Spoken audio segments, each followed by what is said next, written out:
You know that Robert Pattinson guy, right? What, you mean that really handsome man who is also the Batman and was a teenage heartthrob like a few years ago? Yeah, anyway, what if he was an absolute rat? Like a bad guy? Well, yeah, but we make him ugly and give him the worst haircut in cinematic history. I love it!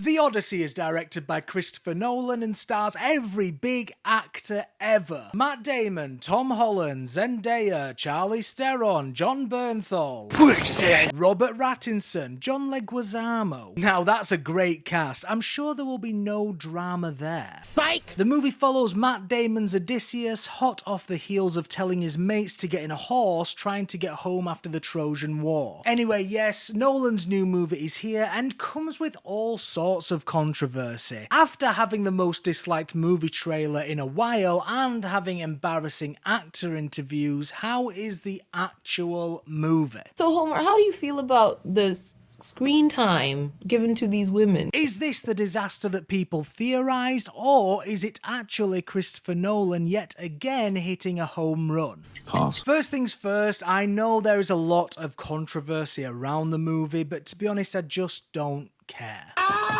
I do have my own thoughts on the matter going into the movie, but as with my Michael review, I'm going to separate that and review this movie as a movie. Because guess what? Everyone's talking about the controversy, and if you want to watch a review that talks about that specifically, then go watch that. It's fine. Okay. Now, The Odyssey is a lot. Clocking in at 2 hours and 52 minutes, the movie deals with themes of heroism, loss. How do you deal with the fact that you bundled your mates into a horse and it may have just changed the world? And the movie deals with these themes excellently, with the filmmaking and storytelling on show here really combining to create the most epic version of this story that could be told. You really have to admire Nolan on what he has attempted to do here, because the filmmaking is breathtaking. You're breathtaking! Using a limited amount of CGI, the practicality of the movie really lends a sense of weight and heft to every aspect of the movie. Every character decision is met with weight, and all the creature designs, set designs, and boat traversals feel epic, which contributes to our lead character's journey. The journey is usually the part that you remember anyways.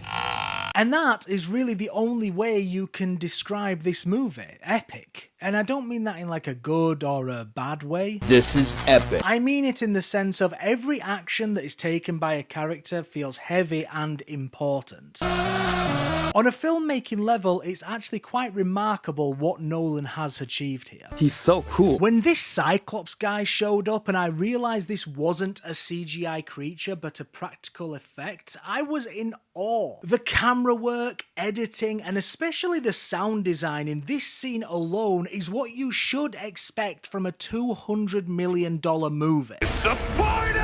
Unfortunately, not everything works here. What? The first hour of this movie is incredible. The world feels lived in, every actor is doing an incredible job except one which I'll get to, and you truly do feel immersed in the world. But like I said, clocking in at nearly 3 hours, the movie is too long. Now, I didn't have this problem with Oppenheimer, which is even longer than this movie, but there are a few problems going on here. Bro, what are you talking about, man? The second half of this movie really starts to drag, and I have a few reasons on why this is. But the main reason is the movie starts to feel like a video game. Life is like a video game. The movie is told in a non-linear fashion, going back and forth between time periods, and at first this is fine and works well. But after a while, you start to feel like the story revolves around the big Odyssey set pieces or video game bosses. Video game. We have a few small scenes of travelling, and then a big event from the book. The main cast run away from the danger to their boat, and we repeat this 3 or 4 times maybe. Now, I know this is from the book, so it's hard to change that, but the way the narrative unfolds, the movie really starts to feel rinse and repeat for a good hour. The thing is, a lot of these main set pieces are incredible, especially one with a witch that I won't spoil that had a lot of people in the theatre wincing. But when you use this narrative trick like 4 or 5 times in a row, the movie's pace suffers. And I mentioned one actor that for me didn't work, and that's Tom Holland. Now, who doesn't love Tom Holland, but he just feels off in this film. He looks the part, but those lines coming out of Spider-Man's mouth just don't work. And I was going to go back for a medium close-up.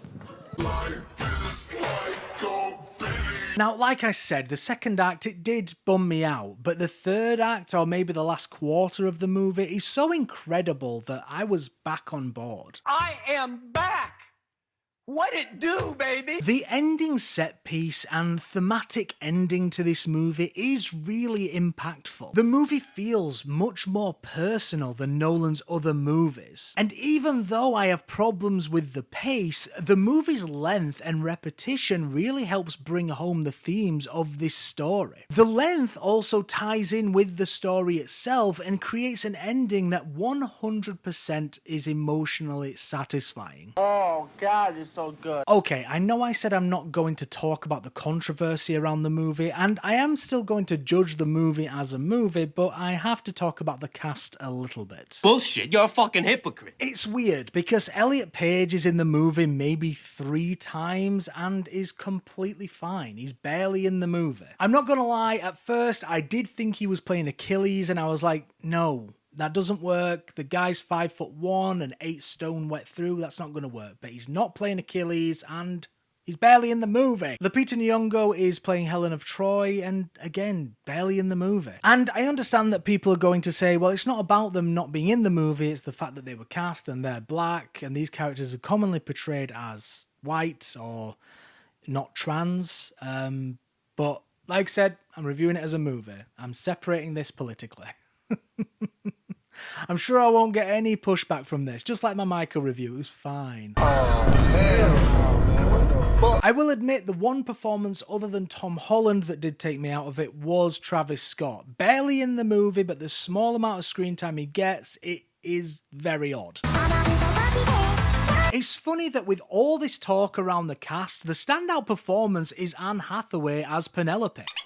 She exudes royalty, but she is heartbroken and being crushed by the weight of the situation she is in, and she nails it. Every time she is on screen, the movie is just more dynamic, and you really need that for the scenes that aren't as fantastical and effects heavy as the rest of the movie.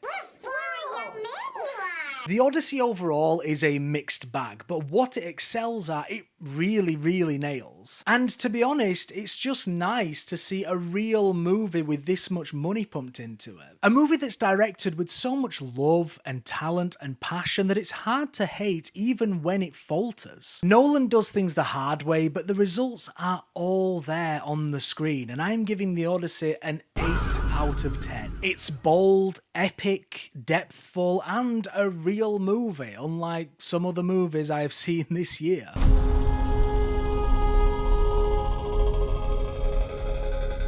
Thanks for watching. This video is sponsored by everyone screaming, "It's coming home."